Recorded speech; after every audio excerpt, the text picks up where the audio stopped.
Importance of oxygen in our body. Today we shall discuss on this topic. यदि oxygen को हम प्राणवायु कहें तो कोई अतिशयोक्ति नहीं होगी। जब हम सांस के द्वारा प्राणवायु को अंदर ले जाते हैं तो इस क्रिया को पूरक कहते हैं।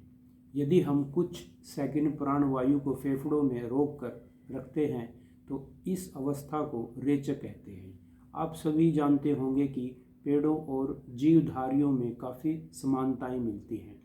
हमारी तरह पेड़ पौधे भी सांस लेते हैं, हमारी तरह ही मल त्याग करते हैं, वंश वृद्धि करते हैं और एक समय के बाद मृत्यु को प्राप्त हो जाते हैं। लेकिन परमात्मा ने दोनों को एक दूसरे का पूरक बनाने के लिए पेड़ पौधों और जीवधारियों में एक मुख्यतः अंतर रखा है। आप सोच रहे होंगे कि मनुष्य चल फिर सकता है, दुख सुख अनुभव कर सकता है, पेड़ पौधे नहीं। लेकिन वैज्ञानिक बॉटनिस्ट ने वर्षों पहले यह प्रयोग द्वारा सिद्ध कर दिया कि पेड़ पौधे भी संवेदनशील होते हैं और वे भी दुख सुख का अनुभव करते हैं। उदाहरण के तौर पर यदि हम छुई मुई के पौधे को छुएं तो वह तुरंत मुरझा जाता है। लेकिन पौधों और जीवधारियों में मुख्यतः अंतर यह है कि हम सांस लेते समय वायुमंडल से ऑक्सीजन O2 गैस को अंदर ले जाते हैं तथा कार्बन डाइऑक्साइड गैस CO2 को छोड़ते हैं। इस बात को सभी जानते हैं। और पेड़ पौधे वायुमंडल से कार्बन डाइऑक्साइड लेकर हवा में ऑक्सीजन गैस छोड़ते हैं, जो सभी जीवधारियों के लिए प्राणवायु कहलाती है। स्थूल रूप से प्राणायाम लेने और छोड़ने की यह एक पद्धति है जिससे लंग्स बलिष्ठ होते हैं। फेफड़ों में भरी हुई वायु सारे शरीर में रक्त द्वारा पहुंचकर ऑक्सीजन प्रदान करती है।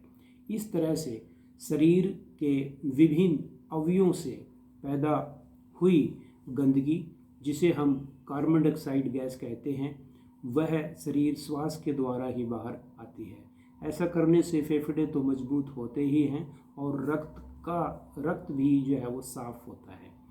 आमतौर पर यह देखा जाता है कि ज़्यादातर लोग गहरा सांस नहीं लेते।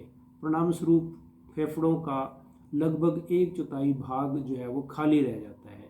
शेष भाग और वह भाग जो है निष्क्रिय ही रहता है, क्योंकि उसमें प्राणवायु जाती ही नहीं। उदाहरण के तौर पर आप सभी ने मधुमक्खी का छत्ता देखा होगा, उसमें हजारों लाखों जो है कोष्ठ बने होते हैं।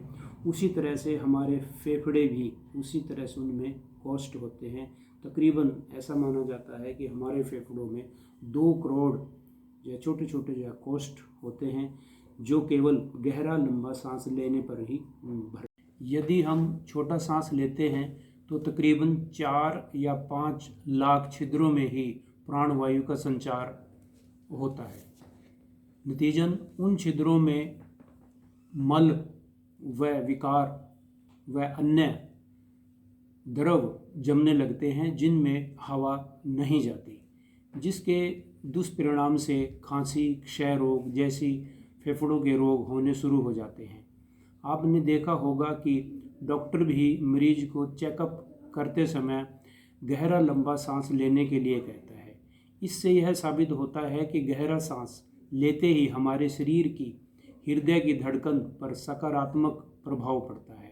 इस प्रकार फेफड़ों की अधूरी क्रिया से रक्त संचार पर कुप्रभाव पड़ता है तथा चिंता, भय, क्रोध, निराशा व कामुकता आदि मनोविकारों में वृद्धि होती है। इन सब का समाधान प्राणायाम ही हो सकता है। प्राणायाम नियमित रूप से करने से मस्तिष्क की क्षमता, स्मरण शक्ति व एकाग्रता भी बढ़ती है।